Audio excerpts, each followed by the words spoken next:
remember some of my old man's favorite gags and to get him started back laughing on the road to recovery.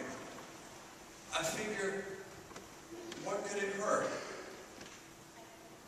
So this grown-up son walks into his father's hospice room, pulls up a chair beside the bed and sits down. The son looks into his old man's pale, dying face, and he says, so this blonde gal walks into a neighborhood bar where she's never been before, and she's got tits out of here and a tight little hiney. And she asks the bartender for a Michelob, and he serves her a Michelob, except he sneaks a Mickey Finn into her bottle. And this blonde gal goes unconscious, and every guy in the bar leans her over the edge of the pool table and hikes up her skirt and fucks her.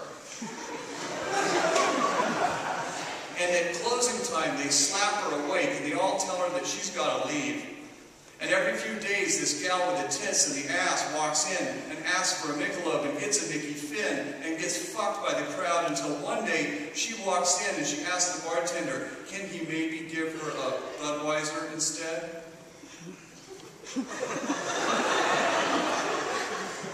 Granted, I have not landed this particular shaggy dog story since I was in the first grade. But my old man used to love this next part. The bartender smiles so nice and says, what? You don't like Michelob no more?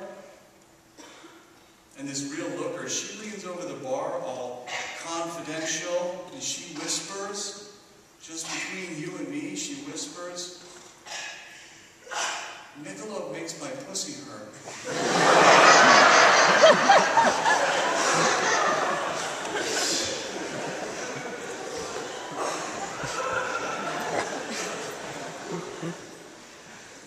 The first time I learned that joke, when my old man taught it to me, I didn't know what was pussy.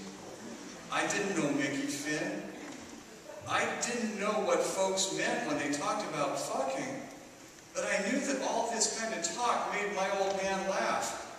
And when he told me to stand up and tell that joke in the barber shop, it made all the barbers and every old man reading detective magazines laugh until half of them blew spit and snot and chewing tobacco out their noses. Now, this grown-up son tells this old dying father his favorite joke. Just the two of them alone in that hospital room late at night, and guess what? His old man doesn't laugh.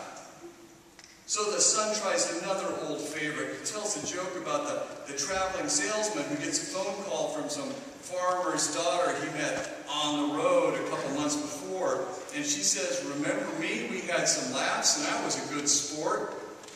And the man says, the salesman says, how are you doing? And she says, I'm pregnant and I'm going to kill myself. And the salesman, he says, damn, you are a good sport.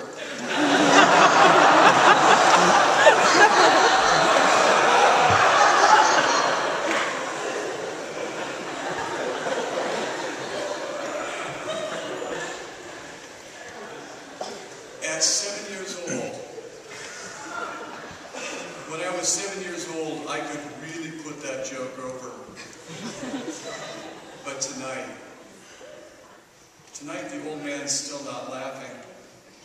How I learned to say I love you was by laughing from my old man, even if I had to fake it.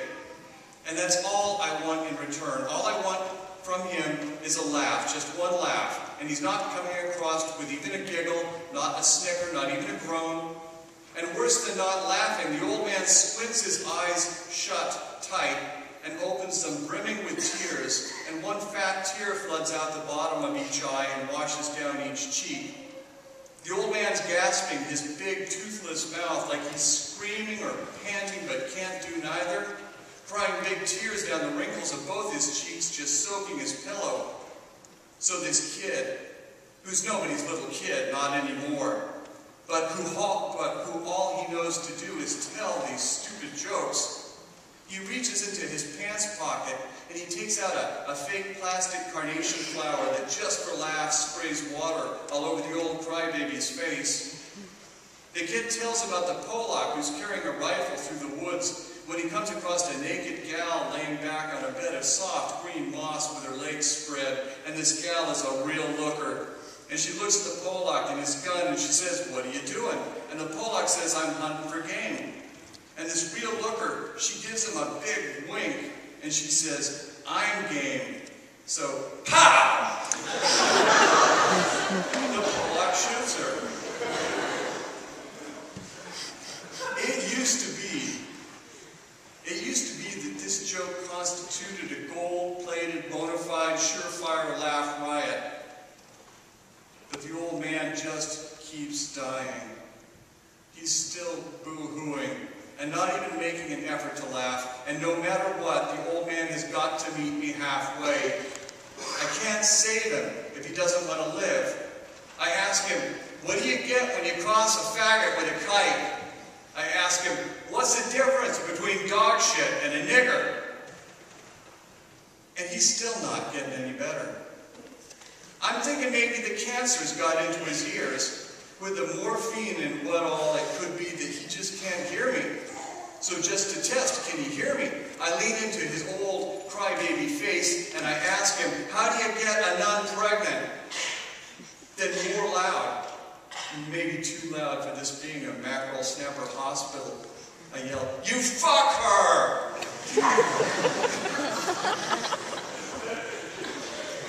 In my desperation, I try fag jokes and wetback jokes and kite jokes. Really, every effective course of treatment known to medical science. And the old man's still slipping away. Laying here in this bed is the man who made everything into a big joke. Just the fact that he's not biting scares the shit out of me. I'm yelling, "Knock, knock." And when he says nothing in response, it's the same as him not having a pulse. I'm yelling, "Knock, knock." I'm yelling, why did the existentialist